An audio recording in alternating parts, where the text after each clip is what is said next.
An emergency alert went out with one message only. Do not enter your basement. Stay above ground. No explanation, no end time, and no one was prepared for what came next. Welcome to Everyday Reddit Stories. If you enjoy calm, unsettling Reddit horror, make sure to like the video and subscribe. Now, let's get into it.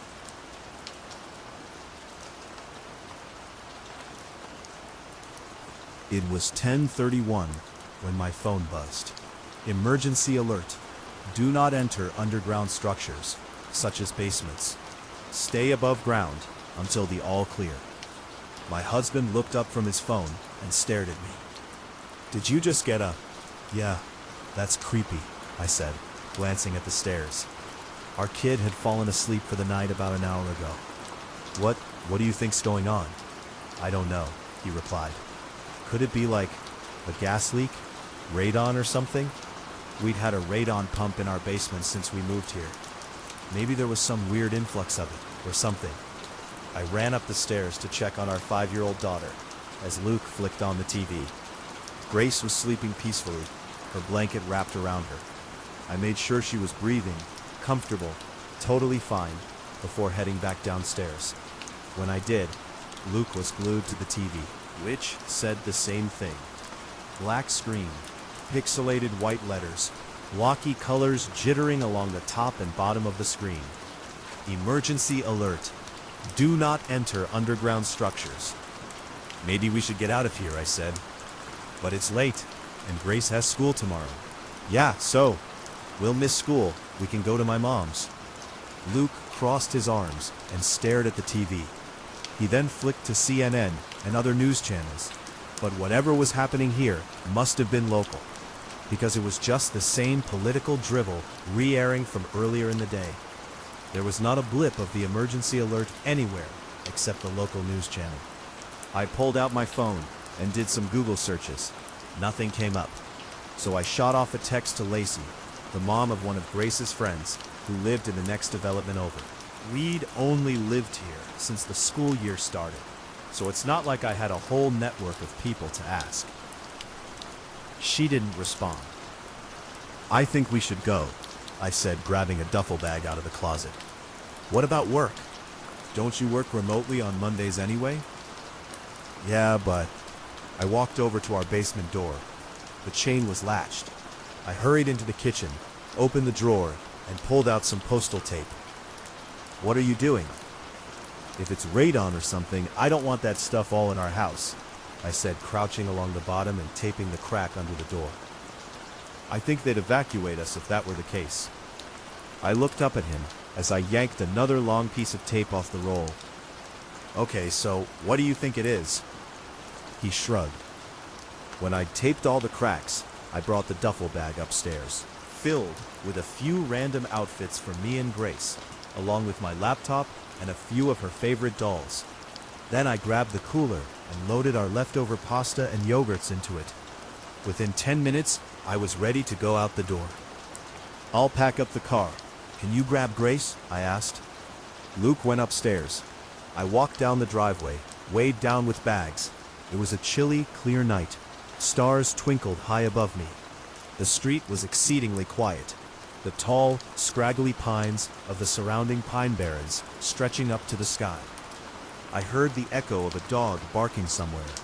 If everyone got the alert, wouldn't there be more people deciding to leave? I glanced at the house across the street. It was completely dark, except for the light above the garage that flicked on when I came out of the house. I opened the back hatch and threw our stuff in. Luke came out after, carrying Grace, wrapped in blankets. She blinked sleepily. I strapped her in, Luke grabbed some stuff, and then we were pulling out of the driveway, on the road to my mom's house an hour away. She fell back asleep, I told Luke, watching her face flick into view with the light of the passing street lamps. Good. My phone buzzed. I reached for it. Emergency alert. Your phone's GPS indicates you are leaving city limits. We do not recommend evacuating. Please return home and stay above ground. What the fuck? I whispered. What? Luke asked. There's another alert. It's saying it knows we're leaving. It's tracking our GPS, and it's telling us to stay. Luke glanced at my phone. Seriously? Yeah. That data's supposed to be private, he said. Isn't it? Unless, I don't know, maybe there are some emergency protocols that allow the FBI to access it or something. We fell into uncomfortable silence.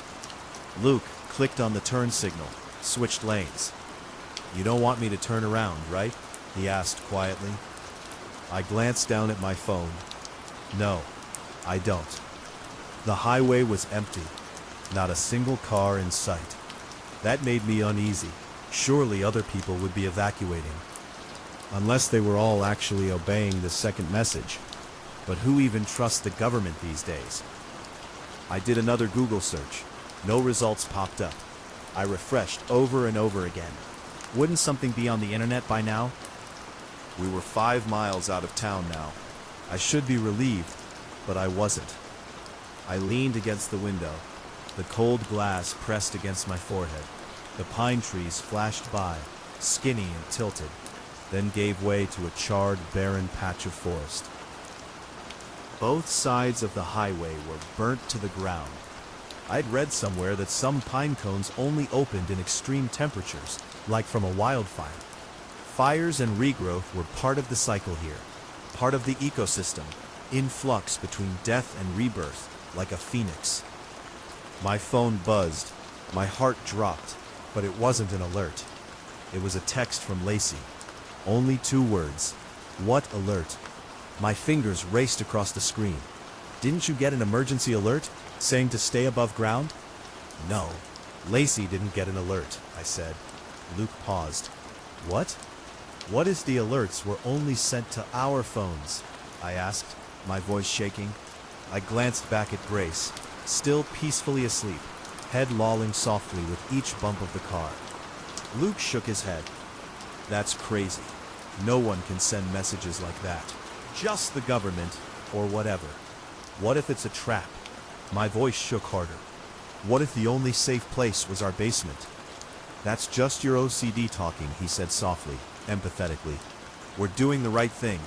There's something weird in town, like a gas leak, and we got out. That's obviously the safest thing to do. I stared out at the charred pines. There were a few that hadn't burnt up, standing tall and stilted in the darkness. I stared out at them, wondering why they were spared. One of them moved. What the? The car screeched to a stop. My body lurched forward. The seatbelt locked, keeping my head from hitting the dash. Sorry, that deer just darted. His voice died in his throat. We both stared at the lower legs of something illuminated in the headlights. Thin and spindly, but definitely not a deer. They ended in twisted toes, not hooves, and extended several feet up into the darkness. Silhouetted against the starry sky, beyond the reach of our headlights, I could see something. Something tall and spindly, skeletal, crisscrossing lines of bones or sticks or something else entirely. As I stared at it, as it stared at me, a wave of dizziness washed through me. The world seemed to tilt on its axis. Weight pressed down on my head, an immense pressure bearing down on me. Thwack! Something hit the side of the car with incredible force. The entire car rocked on its wheels. I screamed. Thwack! A mess of lines, bones, sticks outside my window. Empty air between them. The stars and the pines rippling strangely behind it. Luke stomped down on the accelerator. We swerved around the thing, then passed the burnt section of forest and continued down the dark, twisting highway. My phone buzzed. Emergency alert. All clear. Please return home immediately.